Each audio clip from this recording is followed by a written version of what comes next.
C'est un temps que les moins de 20 ans devraient tous connaître.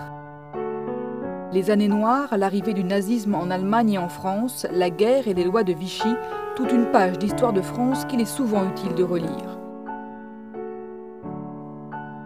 Ici, au musée départemental de la Résistance et de la Déportation, né de la volonté du Conseil général de la Haute-Garonne, les collégiens se trouvent confrontés à un monde inconnu, avec des codes et des lois d'autrefois, bien loin de leur vie d'aujourd'hui. On t'a marqué comme du bétail. L'école, c'est l'enfer. Mais pas seulement à l'école, partout ailleurs, dans les commerces et dans la rue. Plus le droit d'aller au théâtre, plus le droit d'aller au cinéma. C'est vachement chouette. Plus le droit d'utiliser les cabines téléphoniques publiques, d'avoir un vélo, d'avoir une radio. Cette page d'histoire, eux, l'ont bien connue. Tous les mardis, ils se réunissent au sein du bureau du Conseil départemental de la Résistance. Avec ses 44 membres, le CDR de Haute-Garonne est le dernier conseil départemental de ce type à exister en France.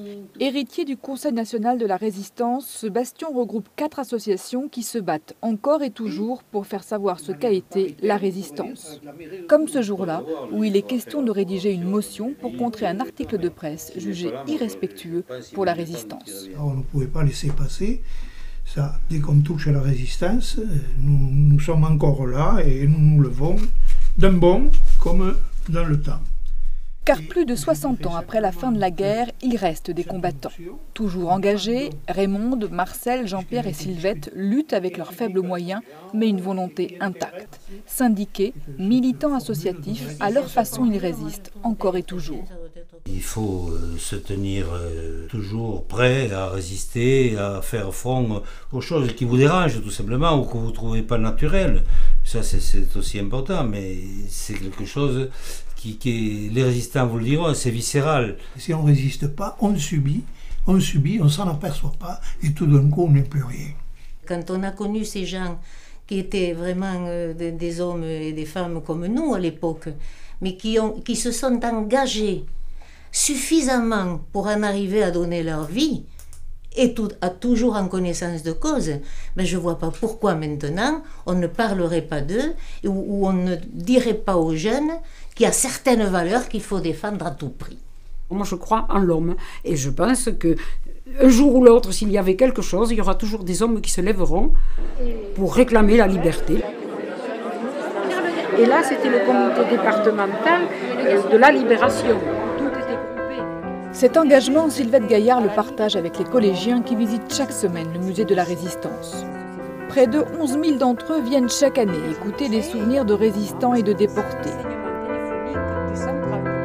Ce jour-là, Sylvette raconte sa vie en 1944. Elle n'a que 13 ans. Son père, Sylvain Doriac, fait partie du réseau Brutus. Avec Raymond Nave et François Verdier, ils combattent les Allemands qui ont envahi Toulouse le 11 novembre 1942. C'était des Allemands.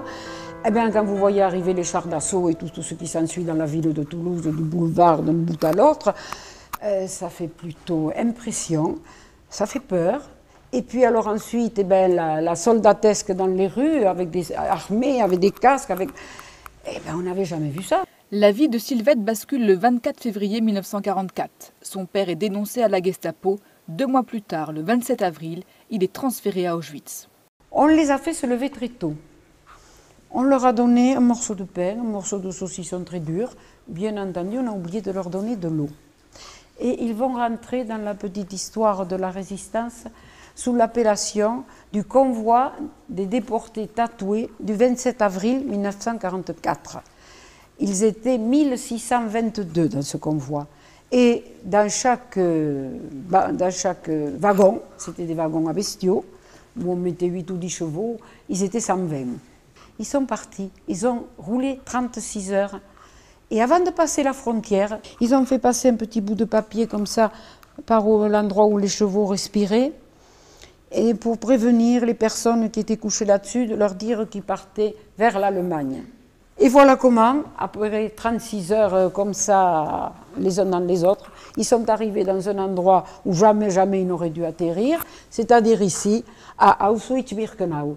Quand les wagons se sont ouverts, il y avait des schlags d'un côté, un chien de l'autre. Et c'était les capots qui les faisaient descendre. Les morts sont tombés tout naturellement. Il y avait déjà des morts. Il y avait des fous. Ben, les fous, on les a menés à la chambre à gaz et puis ils sont partis en fumée. Et ceux qui étaient là et qui ne savaient plus comment se tenir, on les a fait descendre à coups de schlag, les chiens qui les mordaient, papa était mordu de partout. On les a fait se mettre par 5. Et quand ils ont été tout nus, on les a tatoués. Est-ce que vous croyez que l'on tatoue des hommes? Vous voyez ce qu'ils voulaient faire de tous les peuples qu'ils occupaient? Des esclaves. Des esclaves. Papa était tatoué ici, 185 380. Monsieur Nave, qui était un peu plus loin, 186 126. C'était quelque chose d'horrible. Amaigri de 50 kilos, Sylvain d'Auriac revient de l'enfer le 18 mai 1945 à Toulouse.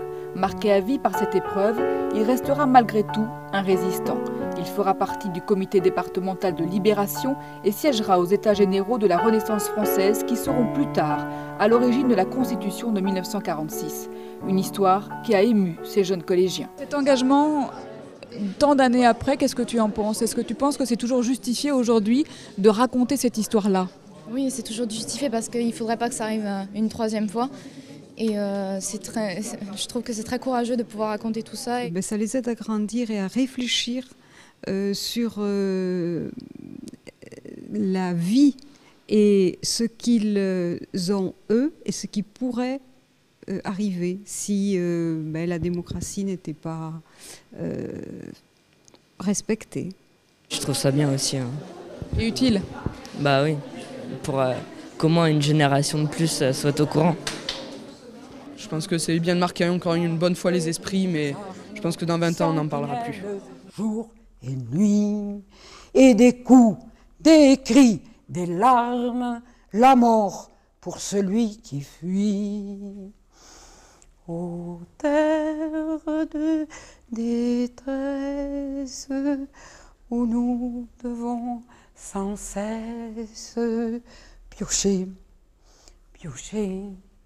Mais un jour dans notre vie, le printemps refleurira.